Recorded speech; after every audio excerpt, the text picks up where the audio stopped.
Na nga no, welcome back to Lakad ni Kuya Kim. This is Kim. So ayun na nga no.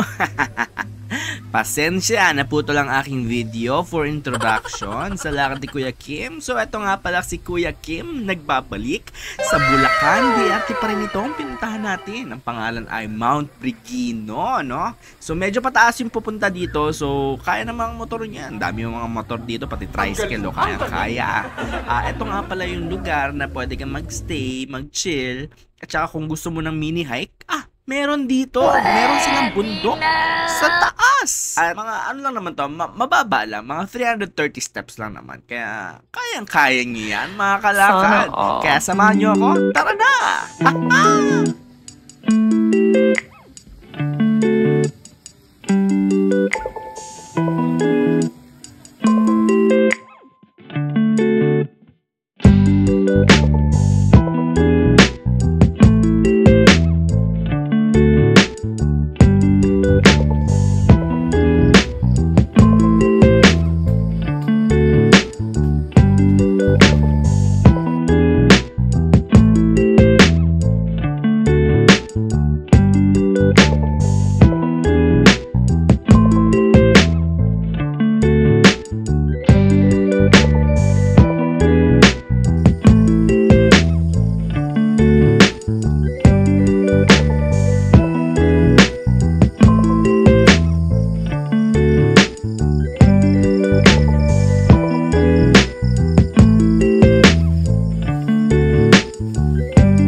Ayun ang quick tour dito sa Mount Brigino. Meron sila ditong aircon room, kubo na fan na room. Camp naman ang trip nyo, edi mag-camping site na lang kayo. Pwede kayo manghiram ng tent or if may dala kayong tent, edi yun ang gamitin nyo. Kung gusto nyo naman ng ihaw, meron ditong ihawan. At kung wala kayong baon, merong tindahan sa loob na 24 hours. Pwede magpaluto ng mga lutong bahay na ulam. Ito namang inaakyat ko ngayon ay ang bundok nila na may 330 steps. Kaya samahan nyo ako. Let's go!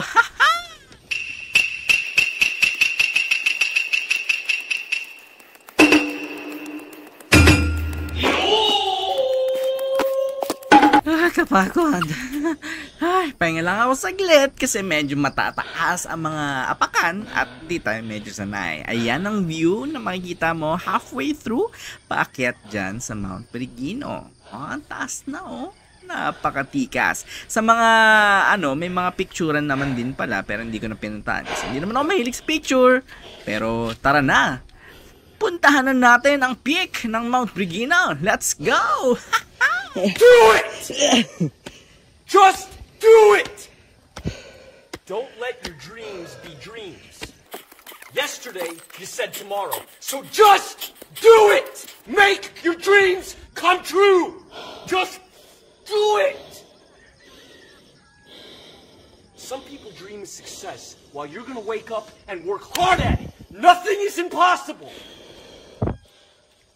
You should get to the point where anyone else would quit, and you're not gonna stop there. And sa wakas, ayun na nga no, nandito na tayo ngayon sa peak ng Mount Pregino. Marami ng mga taong nag-aantay kasi napaka-chill naman. Meron kang 360 view ng mga bulubundukin at tignan mo naman kung gaano ka-refreshing ang makikita mo dito. Plus, meron pang fresh na hangin. So, saan ka pa? Montage in! Let's go!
Under 30 steps.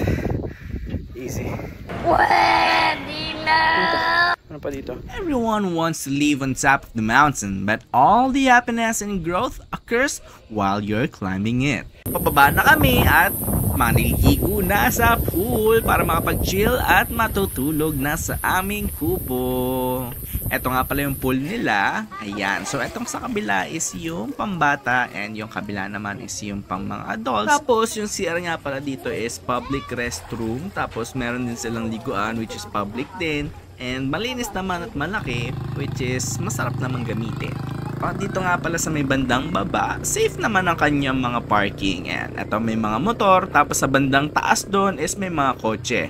And then meron din pala sila ditong CCTV, kaya safe naman ang inyong mga motor. I-lock nyo na lang para sure. Kaya ano pang inihintay nyo? Punta na. Ito nga pala ang kanilang Facebook page, no? Mount Pregino. Check nyo na lang, message sila kung may mga questions kayo. Kapag may mga tanong kayo, sila na tanongin nyo, wag ako. This is Kuya Kim at samahan nyo ulit ako sa susunod na aking mga kabanata. Okay na! Bye-bye! Okay, bye!